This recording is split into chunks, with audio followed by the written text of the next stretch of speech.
जय हिंद साथियों, स्वागत है आपका आपके ही यूट्यूब चैनल अमृता क्लासेस में। आज के इस वीडियो में हम डिस्कस करेंगे कि यूपीएसआई की तैयारी कैसे करें। यूपीएसआई के 4 सब्जेक्ट में से एक सब्जेक्ट है जीएस जनरल स्टडीज़ या जनरल नॉलेज।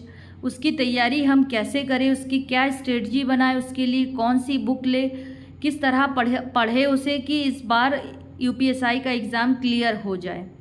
तो देखिए, सबसे लेंदी जो सब्जेक्ट है यूपीएसआई में वो कौन सा है?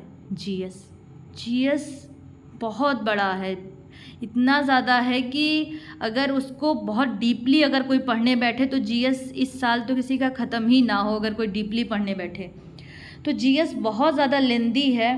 तो हमें किस तरह इसे पढ़े कि हमारा एग्ज़ाम क्वालिफाई हो जाए, जीएस की कैसी स्ट्रेटजी बनाई जाए कि इस बार एग्ज़ाम क्वालिफाई हो जाए। क्योंकि आप कोई भी सब्जेक्ट यूपीएसआई में आप छोड़ नहीं सकते, आपको सारे सब्जेक्ट पढ़ने ही होंगे। क्योंकि सभी सब्जेक्ट में आपको 35% तो क्वालिफाइंग नंबर तो लाना ही पड़ेगा। तो आपको कैसे पढ़ना है जीएस को? जीएस की एक ऐसी स्ट्रेटजी बनाइए कि बस जीएस सारे सब्जेक्ट जितने हैं जीएस में वो सारे हम थोड़े थोड़े तो पढ़ ही ले, क्योंकि सभी सब्जेक्ट से थोड़ा बहुत क्वेश्चंस तो आता ही है। तो सबसे पहले आप सिलेबस निकालिए। हर एक सब्जेक्ट में मैं बोलती हूँ कि सबसे पहले क्या करना है, सिलेबस निकालना है। पहले आप सिलेबस निकालिए।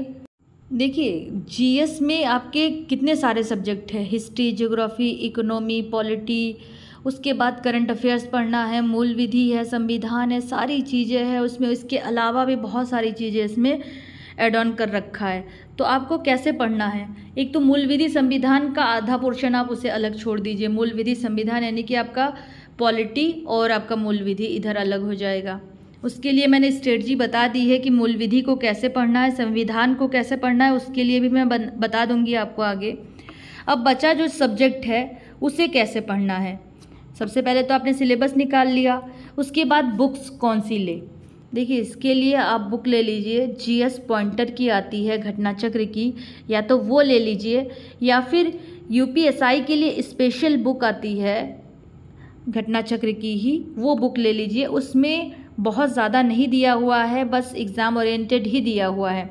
और लास्ट ईयर सॉल्व पेपर आप लोग ले लीजिए। देखिए, जो सब्जेक्ट है हिस्ट्री उसे तो आपको पूरा ही पूरा पढ़ना है, उसमें जो भी दिया हुआ है वैसे ही पढ़ना है। ज्योग्राफी है उसे भी वैसे ही पढ़ना है। हाँ, ज्योग्राफी को करंट से भी रिलेट आपको करना होगा, क्योंकि ज्योग्राफी के जो क्वेश्चंस ज़्यादातर पूछे जाते हैं करंट में अभी क्या चल रहा है उससे रिलेटेड क्वेश्चंस पूछा जाता है। तो आपको करंट अफेयर्स भी पढ़ना पड़ेगा, करंट से आप लोग अपडेट रहिए। क्योंकि ज्योग्राफी के जो लगभग क्वेश्चंस आते हैं वो एक तो वैसे ही आते हैं कंसेप्चुअल या फैक्चुअल, उसके बाद जो क्वेश्चंस पूछा जाता है वो है करंट से रिलेटेड। उसके बाद जो इकोनॉमिक्स है, इकोनॉमिक्स में कुछ टर्म्स पूछे जाते हैं और ज़्यादातर जो क्वेश्चन इकोनॉमिक्स के पूछे जाते हैं वो करंट से ही रिलेटेड होते हैं। जैसे बजट आ गया, इकोनॉमिक सर्वे है, और करंट में क्या सिचुएशंस चल रही है, इकोनॉमिक कंडीशन क्या है। तो इकोनॉमिक्स के लिए तो आपको करंट से ही ज़्यादातर क्वेश्चंस पूछे जाते हैं, तो करंट से अपडेट रहना ही पड़ेगा। इसी तरह पॉलिटी के लिए आपको उसके लिए तो संविधान आपको पढ़ना ही है पॉलिटी में। तो हिस्ट्री, ज्योग्राफी, इकोनॉमी, पॉलिटी की इस तरह से आपने स्ट्रेटजी बना ली। उसके बाद बचे कुछ जो सब्जेक्ट है जैसे आपके हो जाएंगे साइंस एंड टेक वगैरह, तो इसके लिए कुछ तो ट्रेडिशनल क्वेश्चंस आते हैं जो हर साल पूछे जाते हैं, और कुछ क्वेश्चंस करंट से रिलेटेड, साइंस एंड टेक के जो क्वेश्चंस होते हैं वो करंट से रिलेटेड पूछे जाते हैं। तो ज़्यादातर आपको करंट अफेयर्स डेली पढ़ना है। अगर आपको जीएस तैयार करना है तो आपको करंट से अपडेट रहना ही पड़ेगा, आपको डेली करंट अफेयर्स देखना ही होगा। क्योंकि आपको इकोनॉमिक्स के लिए करंट पढ़ना होगा, आपको ज्योग्राफी के लिए करंट पढ़ना होगा, उसके बाद साइंस एंड टेक के लिए आपको करंट पढ़ना होगा। तो आप करंट भी पढ़ते रहिए, करंट अफेयर्स आप लोग पढ़ते ही रहिए। इस तरह से एक स्ट्रेटजी बना के आप लोग पढ़िए, सिलेबस के अकॉर्डिंग आप लोग पढ़िए, फिर सॉल्व पेपर करिए, फिर एक अच्छा कोई बुक ले लीजिए, उस बुक से पढ़िए। चाहो तो आप घटना चक्र की बुक ले लीजिए, जीएस पॉइंटर की, या जो अभी यूपीएसआई के लिए स्पेशल आएगी वो ले लीजिए, या फिर आपको जो अच्छा लगे, जो बुक आप पढ़ सकते हो जिसमें आपको लगता है कि इसमें मुझे इंटरेस्ट आ रहा है, तो आप वो बुक ले लीजिए। तो आज के क्लास में हम लोगों ने डिस्कस किया जीएस की कैसी स्ट्रेटजी बनाई जाए। अगर इस तरह स्ट्रेटजी बना के आप लोग पढ़ेंगे तो 100% श्योर है कि आप सिलेक्ट होगे ही होगे। आज की क्लास में बस इतना ही। Thank you. जय हिंद।